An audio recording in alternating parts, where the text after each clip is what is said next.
Bonsoir, bienvenue, 20h sur les antennes de Yegle TV, c'est l'heure du journal. Voici l'essentiel des titres.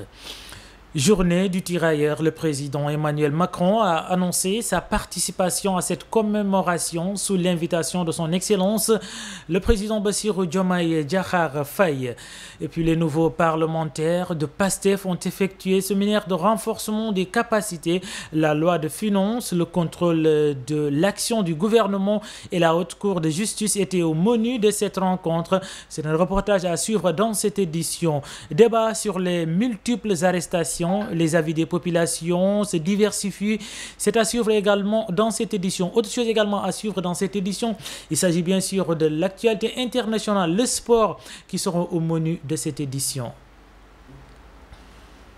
Bienvenue, je vous l'annonce en titre, journée du tirailleur. Le président Emmanuel Macron va assister au festival commémoratif. Le président français est invité à Dakar par son Excellence, le président Bassirou Diomaye Diakhar Faye. Cette information a été confirmée par la présidence de la République selon Le Soleil Digital. L'événement marquera également le 88e anniversaire du massacre des tirailleurs sénégalais survenu le 1er décembre 1944.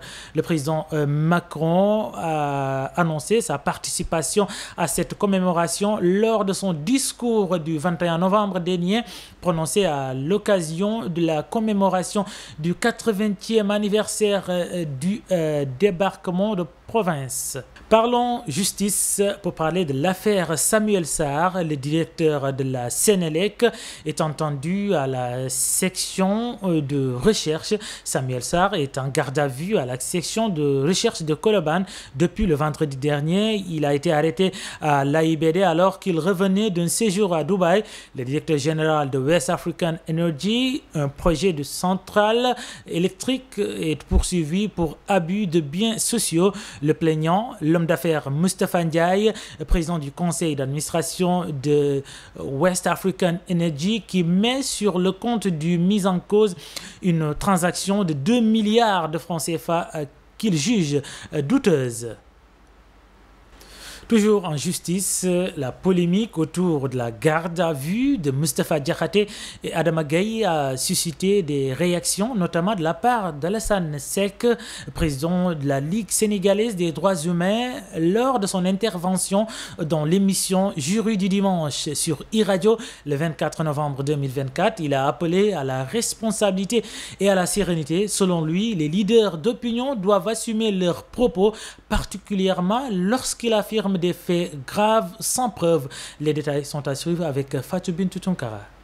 Suite à l'arrestation de Moustapha Diakhaté et Adama Gaye pour des propos jugés insultants à l'endroit du gouvernement et de la population, le président de la Ligue sénégalaise des droits de l'homme, Alassane Seck, appelle à la responsabilité et à la sérénité. Lors de son invitation dans l'émission Jury du dimanche de ce 24 novembre 2024, il demande aux leaders d'opinion d'assumer leurs propos, car il existe certes la liberté d'expression, mais aussi le manque de responsabilité, car une personne qui a l'expérience politique et d'âge mûr ne peut se permettre d'insulter quelqu'un publiquement, d'où chacun doit prendre ses propres responsabilités afin de mieux s'exprimer publiquement et de pouvoir s'assumer.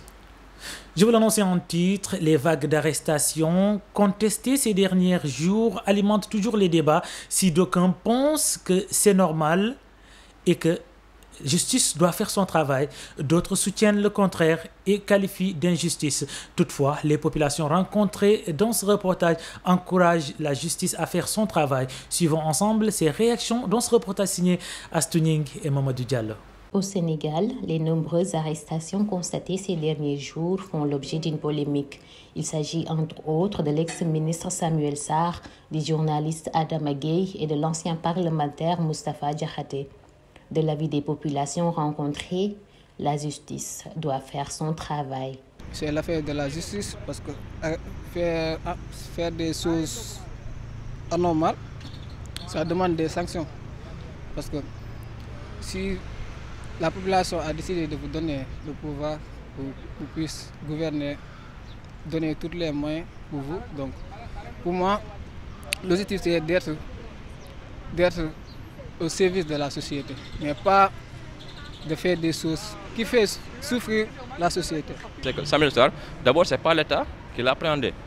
C'est un privé qui avait porté plainte contre lui. Et puis à son retour de Dubaï, on l'a arrêté. Et c'est normal. De l'autre côté, il déplore les diffusions d'écrits contraires aux bonnes mœurs et les propos diffamatoires que tiennent d'aucuns des journalistes. Il doit mettre des sanctions sur ça. Parce que ce n'est pas normal aujourd'hui, comme ça, facile, devant la télévision, ou bien devant tes camarades, tu parles ce que tu veux, des choses que des mensonges sur des personnes qui n'ont rien à apporter sur ça. Donc pour moi, l'État doit prendre ses engagements sur ça. Maintenant, quand tu regardes la presse là, tu as même honte quoi, de dire que ce pays-là, il y a des journalistes. Dans les plateaux de télé, il y a beaucoup de chaînes de télévision qu'on devait fermer. Ils interpellent ainsi le gouvernement, en l'occurrence le ministre de la Justice, de prendre des mesures idoines pour éclairer ces lanternes. La justice doit faire son travail pour arrêter ces gens qui ont mal gouverné ce pays. Parce que imaginez-vous, si on vous donne de l'argent pour faire des travaux publics ou bien etc., vous prenez l'argent pour vous-même. Ça c'est quoi? Donc, pour moi, la justice doit faire son travail. Puis maintenant, le gouvernement qu'il continue sur le chemin qu'ils ont déjà tracé, qu'il continue ça, et qu'il ne dérape pas et qu'il n'écoute personne. Parce qu'il ne faut pas qu'ils écoutent les gens là. Parce que ce pays-là, il y a beaucoup de comment on dit ça, hein? Il y a beaucoup de faux types dans ce pays-là. Sur tous les plans et tous les secteurs, il n'y a que des faux types. Voilà, personne, qu'ils n'écoutent personne et qu'ils fassent ce qu'ils veulent. Tout le peuple est avec eux et ils ont la jeunesse avec eux. Qu'ils continuent comme ça et ils travaillent pour le peuple. Voilà, le Sénégal a beaucoup de potentiel. Il y a la jeunesse, hein? Il y a tout, il y a des terres cultivables, on a la mer, on a toutes les ressources pour se développer. Les séries d'arrestations continuent de battre leur plein et font l'objet d'une polémique. Si d'aucuns pensent qu'il est normal que ces choses soient éclairées, d'autres soutiennent le contraire et prétendent anormales ces arrestations. Toutefois, il revient à la justice de faire son travail. Tuning à Oussouye, un enseignant agressé, et ses collègues décrètent une grève de 48 heures. Les perturbations signent le retour dans les enseignements. Ici à Oussouye, il n'y a pas eu cours ce matin dans tous les établissements, du moins secondaires. En effet, l'intersyndicale des enseignants du département de Kassa a décidé de paralyser le système éducatif aujourd'hui et demain mardi pour dénoncer l'agression physique dont a été victime leur collègue en service au collège de Cabrousse. Toujours en bref, depuis plusieurs jours, Dakar et le reste du Sénégal sont envahis par des montagnes d'ordures, conséquence d'une grève des concessionnaires de nettoiement. Dans un entretien accordé à l'Observateur, Ndonga Fall, président du collectif des concessionnaires du nettoiement du Sénégal, revient sur les raisons de cette paralysie, notamment les dettes impayées de l'État qui sont estimées à 18 milliards de francs CFA et l'impasse des négociations. Hors de nos frontières, pour parler de l'actualité internationale, démarrons par Cameroun, où le ministre de l'administration territoriale interdit tout débat sur la santé de Paul Biya. Au Cameroun, le gouvernement a interdit les débats dans les médias sur l'état de santé de Paul Biya. L'absence prolongée du président camerounais de 91 ans qui n'a fait aucune apparition publique depuis septembre 2021 a suscité des inquiétudes, des questions, puis des rumeurs alarmantes.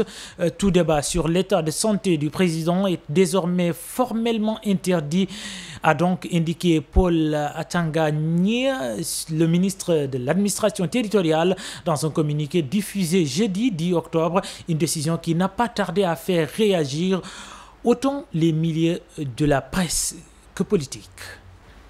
Et puis en Turquie, un homme tue 7 personnes, dont 6 membres de sa famille, avant de se suicider. L'homme est âgé de 33 ans. Il a fait ses actes par balle le dimanche passé à Istanbul. L'homme a été retrouvé mort dans sa voiture peu après les faits et a également blessé 2 autres membres de sa famille, dont l'un est grièvement, a précisé le gouvernorat d'Istanbul dans un communiqué. Et puis sport, pour terminer, basketball En colère contre les autorités, le sélectionneur des Lions du basket menace de démissionner malgré les 3 victoires de ses poulains en autant de sortie lors de la 2e fenêtre de la FIBA éliminatoire à l'Afrobasket masculin 2025. Le coach des Lions, Desagana Diop, est en colère contre les autorités chargées de la gestion du sport.